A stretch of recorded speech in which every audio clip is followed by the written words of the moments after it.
Bulldog. Ever since Carlo and Reneus had their 100th birthday, Peter Sam had been worried. He kept on saying that the real Duke never came. Rubbish, said Duncan. Of course he was real. All the same, Peter Sam persisted, he wasn't our Duke. Our Duke, said Sir Handel, is an engine. You're as bad as he is. All engine dukes were scrapped. Ask Duck. Duck doesn't know everything, Scarloy put in quietly. Tell us about him, you two. Here is one of the stories that Peter Sam and Sir Handel told about Grandpuff. It happened when Sir Handel was new to the line. Now, have you remembered that in those days he was called Falcon and painted blue? You have? Now we can begin. The manager came to see him one day and said he was pleased with his work so far. Now, Falcon, he went on, you must learn the mountain road. Yes, please, sir, said Falcon, excited. So tomorrow you shall go double-heading on it with Duke. You'll explain everything. Falcon didn't like this.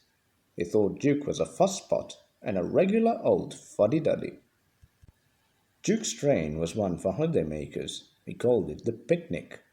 Falcon was ready when Duke arrived. Duke drew forward beside him. Listen, he said, the mountain road is difficult. You take the train and I'll couple in front. No, said Falcon, I'll lead. How can I learn the road with you lumbering ahead, blocking the view? Suit yourself, said Duke shortly, but never mind the view, attend to the track. Look at the track, he puffed again on starting. Never mind the view. Fusspot, puffed Falcon on starting. Fuddy-duddy, fuddy-duddy, fuddy-duddy. They rattled through the first tunnel, looped round, recrossed the river and entered the second, climbing all the time. Their speed grew slower and slower. Don't dawdle, urged Falcon. No hurry, puffed Duke stolidly. The tunnel was curved and pitch dark. Falcon felt stifled. He wanted to get out. Presently the light grew. 2 ribbons of track appeared ahead in the gloom. Watch the track, warned Duke. Fusspot, scoffed Falcon. The tunnel mouth grew larger and larger, till at last they burst into the sunshine. The line here swung sharply right. It was laid on the ledge cut in the hillside. Below lay the valley up which they had come. Track and buildings looked tiny, like toys. No one quite knows what happened next. Duke said there must have been something on the track and Falcon hadn't kept a good lookout. Falcon said he was dazzled, so how could he keep a good lookout? Anyway, their coaches had barely cleared the tunnel when Falcon lurched. His front wheels derailed, crunched over sleepers and ballast. He came to rest with one wheel uncomfortably near the edge. Duke had saved Falcon, now held on grimly with locked wheels and taut couplings. Young idiot, he hissed. Stop it! I can't hold you if you shake.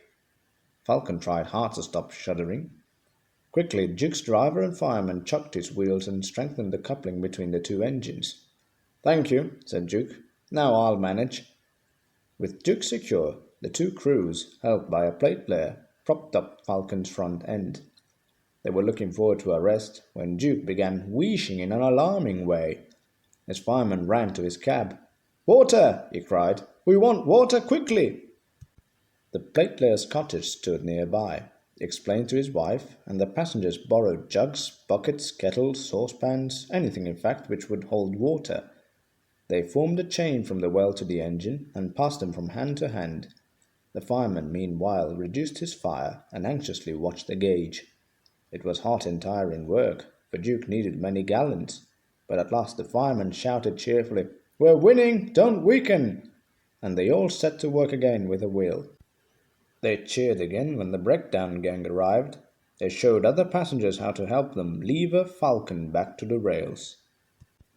The manager was at the top station. He said he was sorry about the accident and thanked the passengers for their help. Not at all, they said. We admire the way you put things right and enjoyed the adventure. They thanked Duke and his crew for preventing a nasty accident.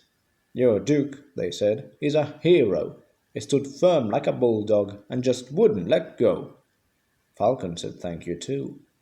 I don't know why you bothered after I've been so rude. Oh well, replied Duke. You've just had a new coat of paint. It would have been a pity if you'd rolled down the mountain and spoiled it. That would never have suited his grace.